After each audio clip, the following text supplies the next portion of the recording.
มื้อนี้เราจะมาเรียนการนำไส้อ่าสบายดีเนาะ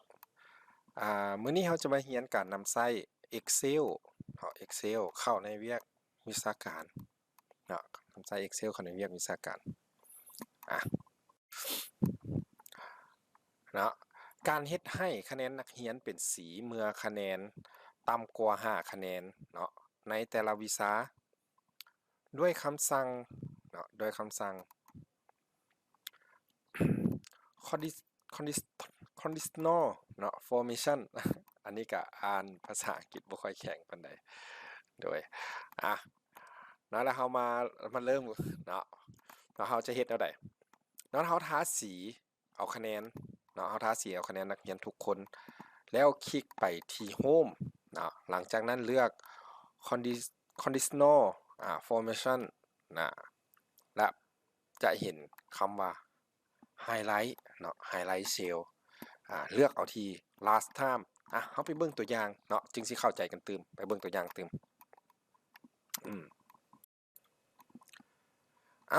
ในตัวอย่างนี้เนาะเขาจะยกตัวอย่างขึ้นมานักเรียนอยู่7คนเนาะนักเรียนอยู่7คนนักเรียนอยู่7คนเขาจะมาคลิกที่ปุ่ม Home ขีดเอาคะแนนทั้งเบิดแล้วก็ไปที่ Highlight เนาะแล้วเขาเลือกมันจะเป็นเครื่องหมายน้อยเครื่องหมายใหญ่เนาะเขาจะสังเกตเห็นได้เลยว่าสิ่งที่เราต้องการเป็นหยังก็คือเอาเครื่องหมายน้อยเนาะเขาอยากได้ว่าถ้าน้อยกว่า5เนาะถ้าน้อยกว่า5คะแนนนักเรียนก็จะกลายเป็นสีแดงฉะนั้นก็พิมพ์เลข5ใส่เพื่อให้บอกว่าคะแนนน้อยกว่า5กลายเป็นสีแดงเด้อเนาะอันนี้ว่าง่ายๆแบบนี้เลยเขาจะเห็นว่าในวิดีโอเขาจะเห็นว่าเขาเฮ็ดสำเร็จแล้วผู้ใดที่มีคะแนนลด5ก็จะเป็นสีแดงนั่นเอง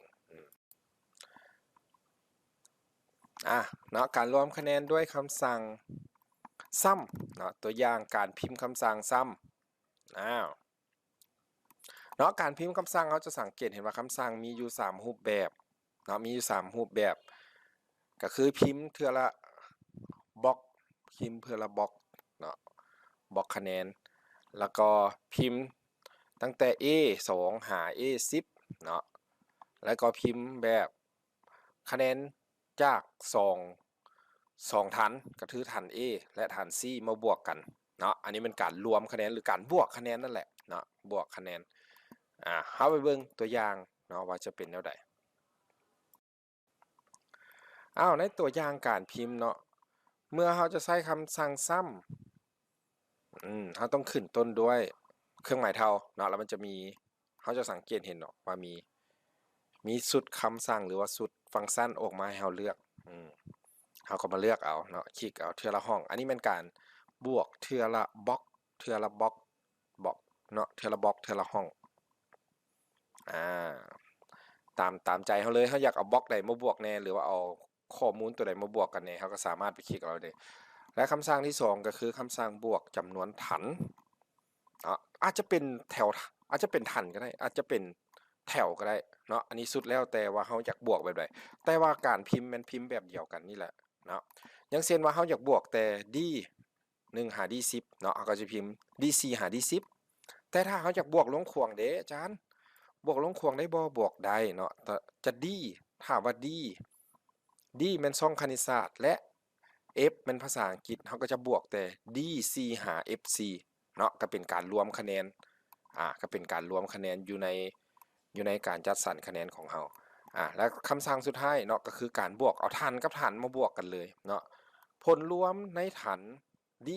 บวกให้ผลรวมในฐาน F เนาะในคำสั่งนี้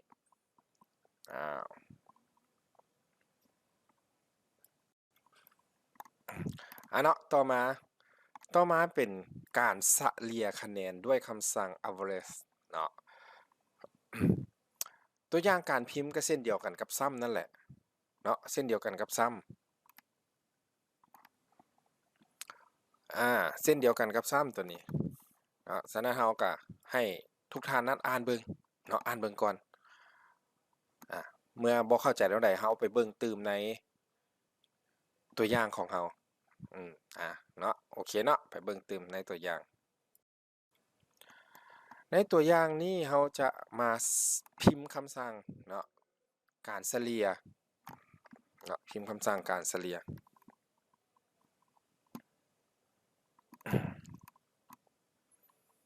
โดยเริ่มจากเครื่องหมายเท่าแล้วก็พิมพ์คำว่า average ใส่เนาะแบบเดียวกันเนาะแบบเดียวกันครับคำสั่งซ้ำ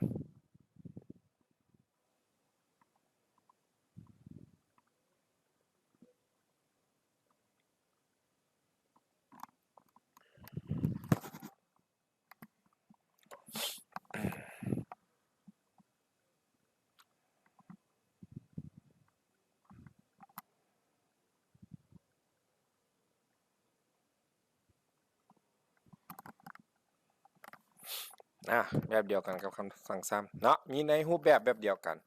จะเฉลี่ยลวงขวางหรือลวงตั้งก็ได้เนาะในสูตรคำสั่งนี้มันจะเอาไปหารให้เองเลยว่ามีข้อมูลจักโตที่มันเอาไปหารเนาะมันก็จะจับไปหารเองเพื่อเฉลี่ยออกมาเราบ่จำเป็นต้องไปนั่งนับมันอันนี้ก็ถือว่าสำเร็จต่อมาการจัดอันดับนักเรียนด้วยคำสั่งแรงเนาะจัดอันดับนักเรียนตัวนี้เขาจะไปอิงใส่คะแนนเฉลี่ยหรือคะแนนรวมก็ได้เนาะแล้วแต่บางโรงเรียนเนาะแล้วแต่เงื่อนไขของบางโรงเรียนซึ่งสุดคำสั่งก็มีดังรูปตัวอย่างที่เราการพิมพ์นี่เนาะอ่าให้ทุกท่านอ่านตึมหน่อยนึงเดี๋ยวจักหน่อยเฮาไปเบิ่งตัวอย่างกันว่าเพิ่นพิมพ์แนวใดและใส่แนวใดและจะเป็นแนวใดเนาะอ่าโอเคพร้อมแล้วเฮาไปเบิ่งตัวอย่างกันเลยตัวอย่างการพิมพ์เนาะเฮาจะเริ่มต้นด้วยเครื่องหมายเท่าคือเก่าแล้วก็ตามด้วยแรงเนาะ KAN K R A N K เนาะแล้วก็เปิดด้วยวงเล็บ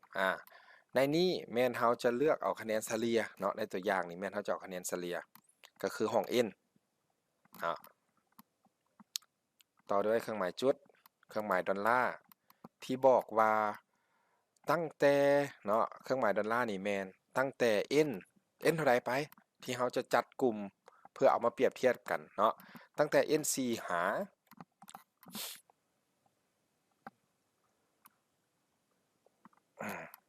n 10เนาะแสดงว่าในกลุ่มพวกนี้เนาะ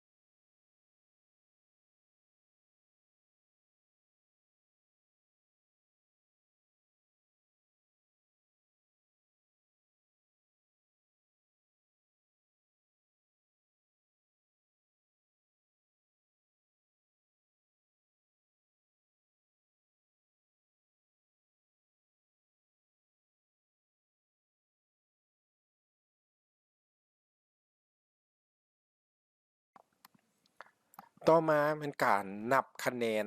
5 7 8 9ขึ้นไปและน้อยกว่า5เนาะด้วยคำสั่ง proof if ตัวนี้บ่ฮู้ว่าออกเสียงถูกบ่เนาะสำหรับภาษาอังกฤษนี่ก็ขอโทษหลาย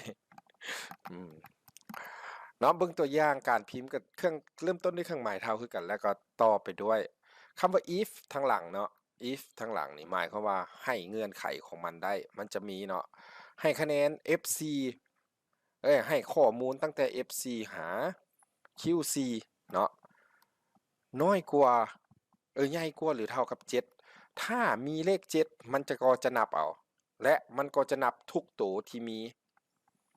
ที่เกินที่สูงที่ใหญ่กว่า7เนาะจะถูกนับออกมาว่ามีจักวีซ่าที่ได้7มันจะถูกนับออกมาอ้าวเนาะให้เวลานะทุกท่านอ่านตึมนิดนึงเนาะเพราะว่าพวกเขาได้เขียนละเอียดไว้แล้วคันอ่านบ่ทันก็ย้อนกลับไปอ่านได้เช่นเดียวกันเนาะเฮามาเบิ่งตัวอย่างในการจัดเนาะในการนับว่าผู้ใดได้7ด้วยคำสั่ง close if นี่เลยเนาะเฮาจะพิมพ์คำสั่งแล้วเปิดวงเล็บหลังจากนั้นเฮามาทาสีเอาคะแนนของแต่ละคนเนาะตั้งแต่คณิตศาสตร์จนฮอดวิชากีฬาแล้วเติมเครื่องหมายจุดเนาะไปพร้อมเงื่อนไขแล้วเปิดแควหนูเงื่อนไขของเขาก็คือว่าใหญ่กว่าหรือเท่ากับ7เนาะถ้าเขาอยากให้นับคะแนน8เขาก็เอาใหญ่กว่าหรือเท่ากับ8ถ้าอยากนับคะแนน9ใหญ่กว่าหรือเท่ากับ9เนาะ ในนี้เขาจะสังเกตเห็นว่าเลข12เลข12หมายถึงหยังหมายถึงว่านักเรียนผู้นี้ได้เกิน72วิชาเนาะนักเรียนผู้นี้ได้เกิน72วิชาและนักเรียนผู้ต่อมาก็ได้เกิน72วิชาเช่นเดียวกันเนาะและนักเรียนผู้ต่อมาแม่นมีคะแนนตกแล้วเพราะว่าเราบ่ได้เกิน7เนาะเราบ่ได้เกิน7ครบ12วิชาเราได้7เพียงแต่10วิชาและก็ได้9เพียงแต่และก็ได้7เพียงแต่9วิชาเนาะมันจะบอกข้อมูลออกมาแบบนี้แสดงว่าผู้ใดที่ได้12วิชาถือว่าผ่าน7เบิดทุกคนผ่าน7เบิดทุกวิชาเนาะขอโทษผ่าน7เบิดทุกวิชาตัวนี้เราก็สามารถไปหมุนไส้ได้เนาะเมื่อเราอยากนับได้น้อยกว่า5เราก็ไปเปลี่ยนเป็นน้อยกว่า5ผู้ใดที่มีคะแนนน้อยกว่า5เขามันก็จะนับออกมาเนาะในนี้เราจะสังเกตเห็นว่ามี3คนที่ได้คะแนนน้อยกว่า5ก็คือผู้ทำอิฐมัน1เนาะ1แล้วผู้ที่2มัน2วิชาแล้วผู้ที่3มัน1วิชาเฮามาต่อเนาะในการให้หมายเหตุนักเรียนผู้ที่ได้คะแนนตกเนาะนักเรียนผู้ที่ได้คะแนนตกหรือผ่านโดยคำสั่ง if เราจะสังเกตเห็นว่าตัวอย่างในการพิมพ์ของเราก็คือต้องมีเครื่องหมายเท่าคือเก่าเนาะทุกครั้งที่เราพิมพ์ฟังก์ชันหรือว่าสูตรเราต้องมีเครื่องหมายเท่าก่อนแล้วก็ต่อด้วยคำสั่งเนาะ if หรือ if เปิดวงเล็บ xc หมายถึงอย่างเนาะ xc หมายถึงข้อมูลที่เขาจะเอามาอิงว่าผู้นี้มีคนตกหรือบอเนาะมีวิชาตกหรือบอให้ทุกท่านอ่านเบิ่งหน่อยนึงเพราะว่าเขาเขียนละเอียดไว้ละ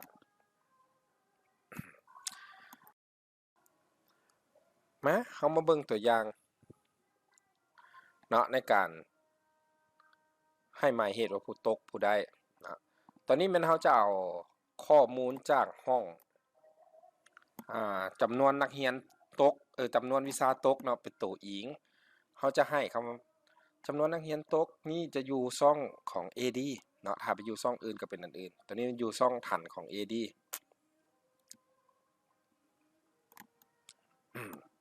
เนาะเขามาพิมพ์กันเลยเอาถันของ AD ใส่ AD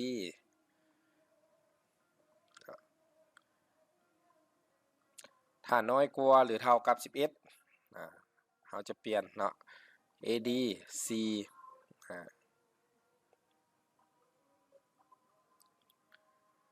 ใหญ่กว่าหรือเท่ากับ0เนาะเพราะว่าเป็นอย่างเขาจึงเอาใหญ่กว่าหรือเท่ากับ0เพราะว่าถ้าเป็น0แสดงว่านักเรียนบ่มีวิชาตกเนาะแต่ว่าถ้าใหญ่กว่า0แสดงว่าเขานั้นมีวิชาที่ตกอยู่เนาะเขาจะสังเกตเห็นว่าด้านขวามือจะมีผู้ทำอิฐเนาะตก1วิชาผู้ที่2ตก2วิชาและผู้ที่3ตก1วิชาเนาะ ถ้าเกิดว่ามีคะแนน4เขาจะถือว่าตกถือว่าผ่านเนาะคำสั่ง if ยังสามารถใช้ปรับปรุงเราไปนำไปปรับใช้ในการรวมคะแนนเพื่อจัดอันดับเนาะที่โดยการให้ผู้ที่มีคะแนนตกถูกนับภายหลังผู้ที่ได้คะแนนสมบูรณ์เนาะจากสุดคำสั่งนี้แมนเขาจะเขียนแบบเก่าเนาะโดยใช้คำสั่ง if และก็คำสั่งclose นะ close if นี้ในคำสั่งนี้จะบอกว่าอย่างบอกว่าให้นับคะแนนตั้งแต่ EC จนฮอด PC เนาะถ้ามีคะแนนน้อยกว่า5ให้มีค่าเท่ากับ0และนำเอาผลเนาะและนำเอาผลรวมในห้อง QC เนาะมาหารให้100เอาไปเบิ่งตัวอย่างเนาะในสไลด์ต่อไปและนี่เป็นตัวอย่างเนาะเป็นตัวอย่างของการพิมพ์คำสั่งเพื่อเฮ็ดให้นักเรียนที่มีคะแนนตกเนาะถูกนำคะแนนรวมไปหารให้กับก่อนอื่นเราก็มาพิมพ์เครื่องหมายเท่าแล้วก็พิมพ์ตามด้วยเครื่องหมายคำสั่ง if แล้วก็คำสั่งนับคะแนนเนาะ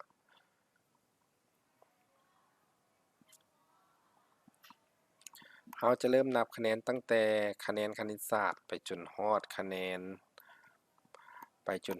นภาระศึกษาเนาะ ถ้าว่าในกลุ่มคะแนนพวกนี้มีคะแนนมีวิชาใดเนาะที่ได้มากที่ได้คะแนนน้อยกว่า5เขาจะพิมพ์คำบอกว่าน้อยกว่า5เนาะถ้ามีน้อยกว่า5จะให้กลุ่มนี้นี่นะมีคะแนนเท่ากับ0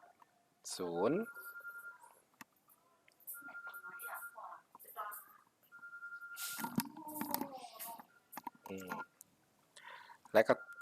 เมื่อเขาให้คะแนนแล้วเนาะเขาก็จะเบิ่งเอาคะแนนรวมเนาะให้ผู้ที่มีคะแนนตก5ให้ผู้ที่มีคะแนนตก5มารวมกับคะแนนเอาคะแนนรวมของเขาเจ้าเนาะมาหารให้100โอเคฮะเรียบร้อยเนาะแสดงว่าเราก็จะได้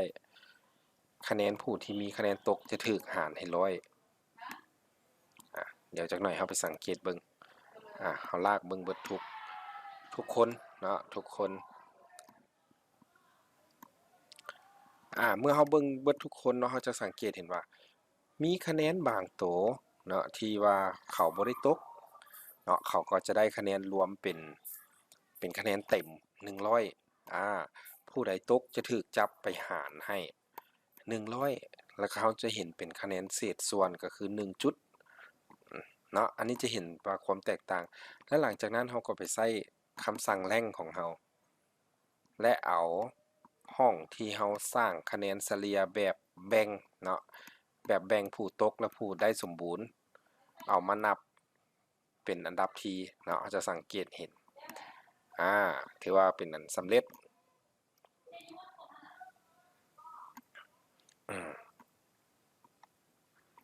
มาเฮ็ดคะแนนผู้ตกแน่เนาะมาบอกว่าผู้ใดตกผู้ใดได้สมบูรณ์นำนะแต่ในคลิปนี้ถือว่าครบทุกอัน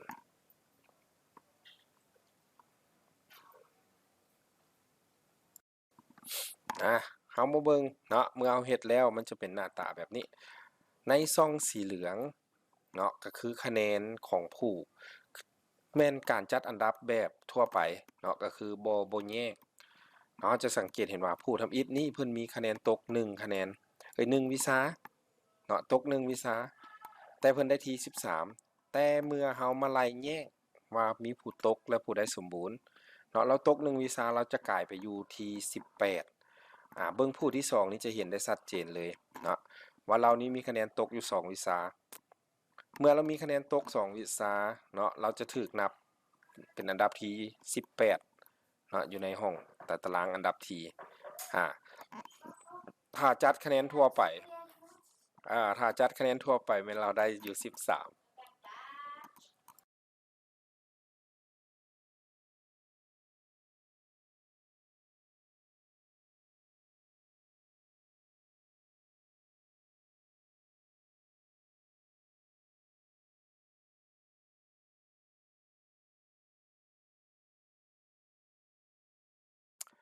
เอาเนาะมาเฮ็ดแบบทดสอบหน่อยนึงให้เวลาอยู่ประมาณ1นาที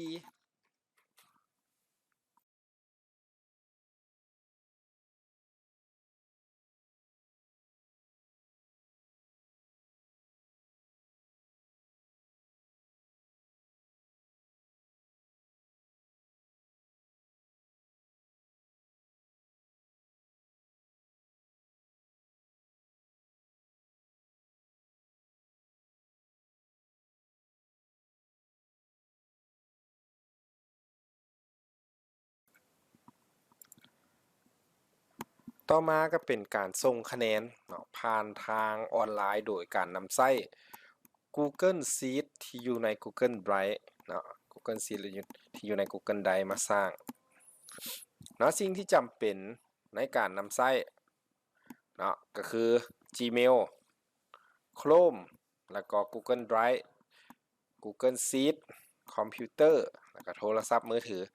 เนาะอันนี้มันสิ่งที่จำเป็นที่เราจะใช้เพื่อการส่งคะแนนออนไลน์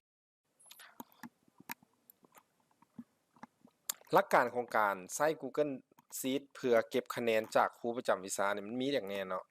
เฮามาเบิ่งนํกันว่าทางวิชาการหรือว่าหน่วยงานวิชาการเนาะสิ่งที่ก้องกะเกี่ยมก็คือคอมพิวเตอร์ Gmail และก็ Google Drive เนาะเมื่อเรามี Gmail Google Drive มันก็จะมีอยู่แล้วเนาะตัวนี้แม่นเราแนะนำให้ใส่ Chrome เด้อในการสร้าง Google Drive เพราะว่าจะง่ายและสะดวกสำหรับครูประจำวิชาเด้ครูประจำวิชาก็ต้องมีเส้นเดียวกันก็คือ Gmail เนาะแล้วก็โทรศัพท์มือถือสมาร์ทโฟนนะแล้วก็แอป Seed เนาะแอป Seed ตัวนี้จะเป็นบอนที่เชื่อมต่อระหว่างวิชาการและก็ครูประจำวิชา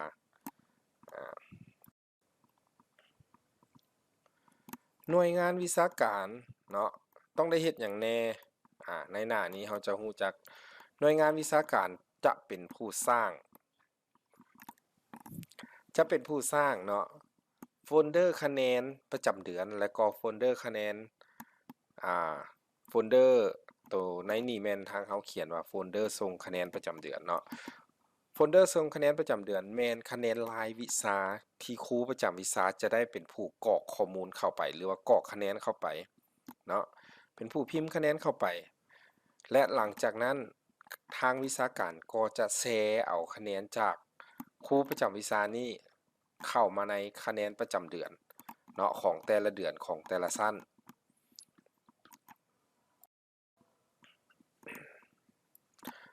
การสร้างโฟลเดอร์เนาะและไฟล์ซีดใน Google Drive เฮามาเบิ่งวิดีโอเลยว่าจะเป็นแนวใด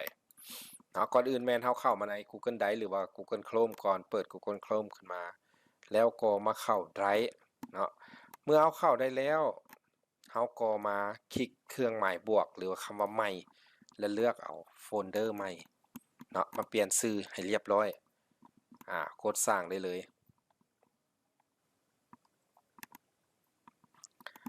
เขาจะได้โฟลเดอร์ใหม่ที่เป็นคะแนนประจำเดือนเนาะการสร้างคะแนนประจำเดือนคะแนนประจำวิชาก็สร้างแบบเดียวกันเมื่อเขากดเข้ามาในโฟลเดอร์คะแนนประจำเดือนแล้วเนาะเขาก็จะมาสร้าง Google Sheet โดยการคลิกหมายบวกคือเก่าแล้วก็ไปเลือกเอา Sheet เนาะสร้างขึ้นมาเฮ็ดจังได๋ต่อเขาก็ไป Copy เอาข้อมูลที่ทางวิชาการได้สร้างไว้อยู่ในExcel ของเขาเจ้าเนาะอยู่ในไฟล์ Excel ของเขาเจ้ามา Copy Path ลงเลย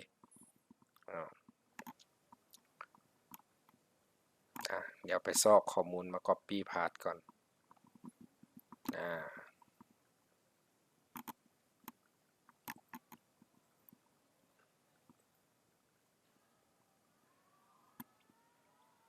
โอเคได้แล้วเนาะเอาข้อมูลที่ทางวิชาการเป็นคนซอกเป็นคนสร้างไว้ตั้งแต่ทีแรกเนาะแล้วเขาก็จะได้ข้อมูลขึ้นมาแบบนี้ปรับหน้าตาให้มันสวยงามหน่อยนึงเท่านี้ก็ถือว่าเป็นอันใช้ได้แล้วขึ้นกับครูเฮาเปลี่ยนชื่อแน่น้อยนึงเปลี่ยนเป็นห้องม.51เนาะพอไฟล์คะแนนนี้เป็นของม.5แนะนำนิดนึงก็คือว่าถ้าว่ามันเป็นของม.5มี5ห้องก็ใส่ไฟล์เดียวกันนี่เลยเนาะต่อกันลงไปทางลุ่มให้ยาวๆไปเลยก็ได้บ่เป็นหยังนี่เป็นตัวอย่างในการสร้างโฟลเดอร์และไฟล์ซีดใน Google Drive เนาะต่อมาจะแม่นคะแนนประจำเดือนเนาะในการสร้างไฟล์คะแนนประจำเดือนนี้สิ่งที่ควรระวังเนาะก็คือไฟล์คะแนนที่อยู่ใน Google Drive และ Excel ต้องมีขนาดหรือมีลำดับเพศรายชื่อเนาะแล้วก็รายวิชาต่างๆนั้นต้องคือกันเป๊ะเนาะเพื่อป้องกันความผิดพลาดต้องสร้างให้คือกันเด้อฉะนั้นเราจึงแนะนำให้ Copy จากไฟล์ Excel เข้ามาในเลยเนาะแต่บ่แนะนำให้อัปโหลดไฟล์ Excel เข้ามาเด้อมีแต่ Copy เอาข้อมูลเข้ามาเท่านั้นเพียงพอแล้ว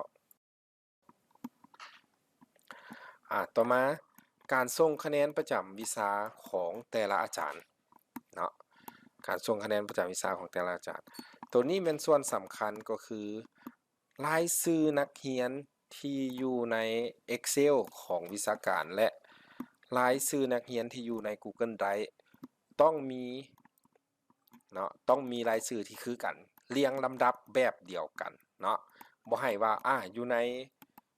อยู่ใน Excel ผู้ที่1ไปอยู่ผู้ที่3และอยู่ใน Google Drive สมมุติผู้ที่1ไปอยู่ผู้ที่4จังซี่เฮาก็บ่เอาเนาะต้องให้มันคือกันเป๊ะๆเลยเพื่อป้องกันการผิดพลาดเวลาเฮา copy เอาคะแนนไปใส่ต่อมา เนาะในการสร้างไฟล์เนาะไฟล์ Google Drive ให้ครูประจำวิชานี่เราต้องสร้างในลักษณะนี้เนาะก็คือว่าถ้าว่าอาจารย์ผู้ใดสมมุติในตัวอย่างนี้เนาะคืออาจารย์สันติสุขนี่เพิ่นรับผิดชอบ2สั้นเนาะสอน2สั้นก็คือม2และม6เนาะและอาจารย์พรเพชรนี่เพิ่นรับผิดชอบ2สั้นเช่นเดียวกันก็คือม5กับม7เฮาต้องเอารายชื่อนักเรียนของสั้นม2และสั้นม6เนาะให้อาจารย์สันติสุขแล้วก็สั้นม5และม7ให้อาจารย์พรเพชรเนาะอันนี้ก็เป็นตัวอย่างแล้วแต่อันนี้นะพวกท่านสามารถไปปรับปรุงใส่ได้ตามความเหมาะสมเนาะเมื่อมีไฟล์ทั้งสองแล้วเราจะมาเฮ็ดจังไดต่อเราก็จะนำเอาไฟล์คะแนนเนาะคะแนนที่ประจำวิชาของครูนั้นส่งมาให้เราเมื่อเราได้คะแนนจากเขาเราก็จะแชร์เข้าไปในไฟล์คะแนนประจำเดือนเนาะอันนี้มันวิธีที่เราจะเฮ็ดวิธีนี้จะช่วยให้เราเฮ็ดหยังจะช่วยให้เรารวบรวมคะแนนได้ง่ายขึ้นเนาะบ่จำเป็นต้องไปเปิดหาครูแต่ละวิชาไว้เนาะเราก็เฮ็ดสูตรลิงก์มาไว้เลยเป็นบอนเดียวกันมาเอาอยู่บอนเดียวกันก็คือจบเนาะการแชร์ไฟล์ใน Google Drive เนาะการแชร์ไฟล์ตัวนี้มันแชร์ไปให้ไผแชร์ไฟล์คะแนนประจำวิชาเนาะไปให้ครูประจำวิชาเป็นคนได้กรอกข้อมูลเข้าให้ครูประจำวิชาเป็นคนได้กรอกข้อมูลเข้าเนาะโดยที่ว่าครูประจำวิชาของเราต้องมี Google Sheet แล้วก็เนาะไปดาวน์โหลดอยู่ใน Google Play ได้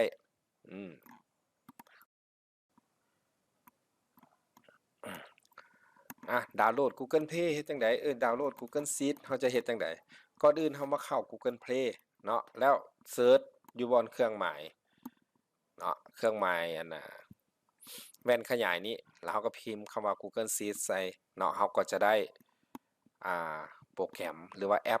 ปพลิเคชัน Google Sheet มาเนาะดาวน์โหลดมาให้เรียบร้อยและอีเมลอีเมลของครูนี่เฮาสามารถเบิ่งได้อยู่ไสเนาะจากบล็อกสีแดงขวามือเขาจะเห็นว่าบล็อกโลโก้นั้นเขาคลิกใส่โลโก้แล้วเขาก็จะเห็นว่ามือถือเครื่องนี้ใส่อีเมลอีหยังอยู่เนาะตัวนี้มันสำคัญเพราะว่าอีเมลต้องกงกับมือถือที่เขาจะใส่ส่งคะแนนถ้ามันบ่กงกันแสดงว่ามือถือเครื่องนั้นก็ใส่บ่ได้เช่นเดียวกันเนาะตัวนี้มันให้ละเอียดแน่หน่อยนึงเนาะไปเบิ่งต่อมาจะเป็นการแชร์ไฟล์ใน Google Drive เนาะก็คือการแชร์ไฟล์ให้แก่ครูประจำวิชาแต่ละคนนั่นแหละว่าเขาจะเฮ็ดจังไดในขั้นตอนที่1เนาะเขาไปเปิดไฟล์ของอาจารย์สันติสุขขึ้นมายกตัวอย่างว่าเขาจะแชร์ไฟล์ให้อาจารย์สันติสุขเมื่อเขาเปิดไฟล์ของอาจารย์สันติสุขที่อยู่ใน Google Drive แล้วเขาจะเห็นหน้าต่างขึ้นมาว่ามีคำว่าแชร์อยู่ด้านขวามือถึงเนาะตามบล็อกสีแดงเลยเขาจะกดเข้าไปเมื่อเรากดเข้าไปเราก็จะเห็นหน้าตาขึ้นมาแบบนี้เนาะโดยมีบล็อกทำอิฐเอาไว้เพิ่มรายชื่อผู้ที่ถูกอนุญาตเนาะหรือว่าเพิ่มอีเมลของผู้ที่เราอนุญาตให้นำใช้ตัวที่2แม่นรายชื่อผู้ที่สามารถนำใช้ได้เนาะตอนนี้มีเพียงแต่ข้าพเจ้าคนเดียวเนาะที่เป็นเจ้าของ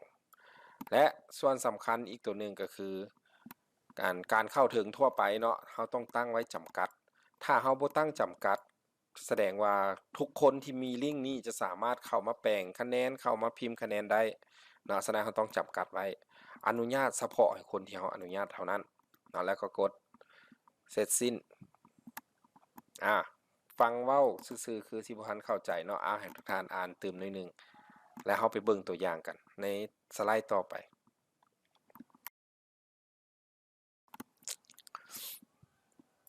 เฮามาเบิ่งตัวอย่างในสไลด์นี้เนาะสไลด์การแชร์ไฟล์ ก่อนอื่นเราเปิดไฟล์ของอาจารย์สันติสุขขึ้นมาเพื่อที่จะแชร์ให้เพิ่นเนาะแล้วก็ไปกดปุ่มแชร์เราจะเห็นเนาะตามรูปที่เราได้เว้าผ่านมาเมื่อกี้นี้หลังจากนั้นเรามาพิมพ์อีเมลที่อยู่ในมือถือของอาจารย์สันติสุขเนาะโดยที่เราสามารถไปเบิ่งได้ในสไลด์ก่อนที่เราแนะนำไปเมื่อพิมพ์แล้วเนาะเราก็กดส่งเลยเนาะกดส่งได้เลย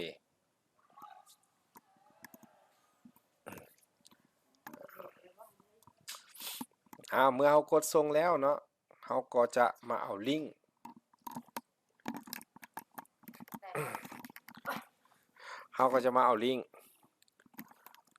เนาะเอาลิงก์ไปส่งผ่านทางใดได้เนี่ยส่งผ่านทาง WhatsApp ทาง Facebook เนาะได้เบิดเลย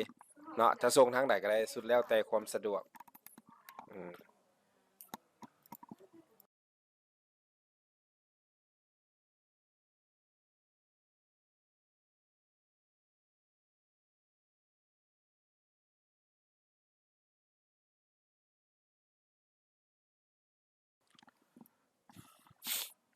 เนาะเมื่อเราแชร์ไฟล์คะแนนประจำวิชาให้ครูอาจารย์แล้วเนาะแม่นเราจะได้ลิงก์เอาข้อมูลจากซีทอยู่ใน Google Drive ที่เราได้ใส่ไปให้อาจารย์ประจำวิชาเนาะหรือเราเอิ้นว่าคะแนนประจำวิชามาไว้ในคะแนนประจำเดือนที่อยู่ใน Google Drive เนาะโดยการใส่คำสั่งขึ้นตามหน้าจอนี้เลยเนาะทุกท่านจดเอาเมียนเขาจะเห็นว่าโอ้คำสั่งนี่มันคือว่ายาวแท้ยุ่งเหยิงแท้เนาะทุกอย่างนี่มันในบ้านทำอิฐมันหยังเขามาเบิ่งสังเกตเบิ่งบอลแขวหนูเนาะสัญลักษณ์แขวหนู2อัน2ฝากนี้ทีแรกก็คือที่อยู่ไฟล์คะแนนประจำวิชาเนาะและแขวหนูตัวที่2ก็คือซื้อซี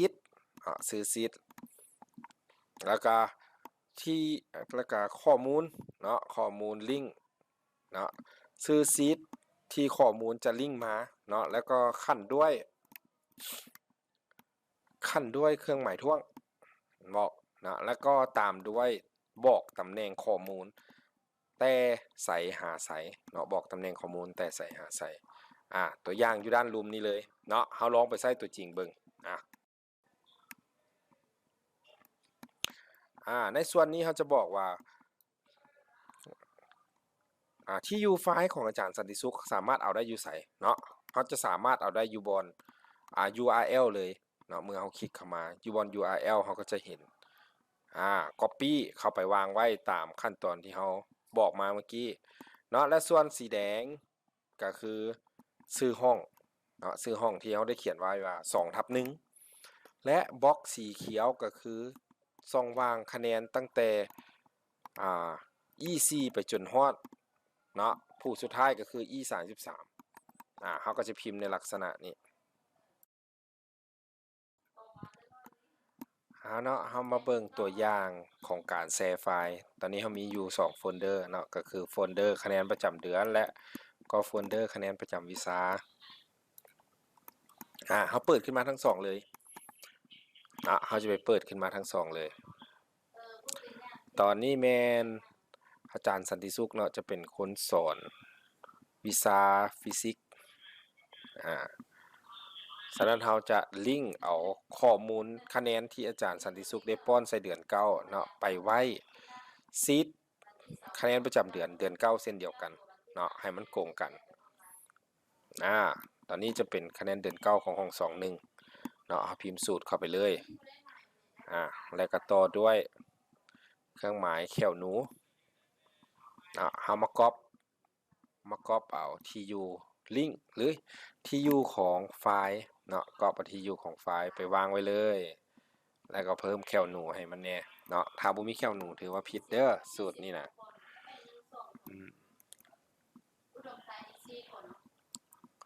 แล้วก็ตามด้วยเครื่องหมายจุดแล้วก็แคลหนูอีกคือเก่า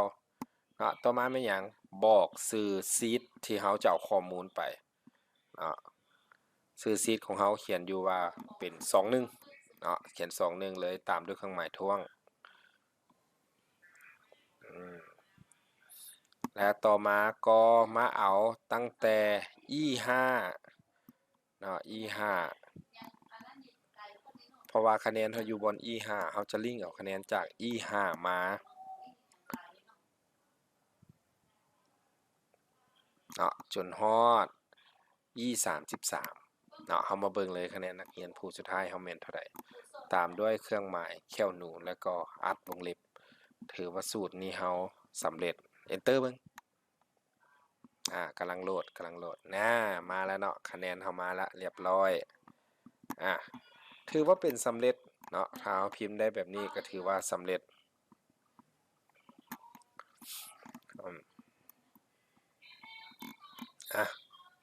เดี๋ยวเขาจะไปเบิ่งการเปรียบเทียบคะแนนเนาะเขาจะไปเบิ่งการเปรียบเทียบคะแนนของการลิงก์เข้ามาของเขาว่าเป็นเท่าใด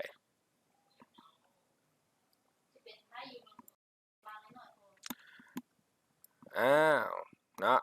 เมื่อเรามาเบิ่งการเปรียบเทียบคะแนนที่เราลิงก์ตัวนี้เนาะในฝากเบื้องขวามือก็คือคะแนนประจำวิชาและฝากเบื้องซ้ายมือก็คือคะแนนประจำเดือนเนาะที่เราได้ลิงก์เข้าไปแล้วเนาะอยู่ในขอบสีเขียวเขาจะสังเกตเห็นว่าโตเนาะสำคัญแม่นให้เขาสังเกตว่าในซีทของเดือน9ต้องเอาคะแนนจาก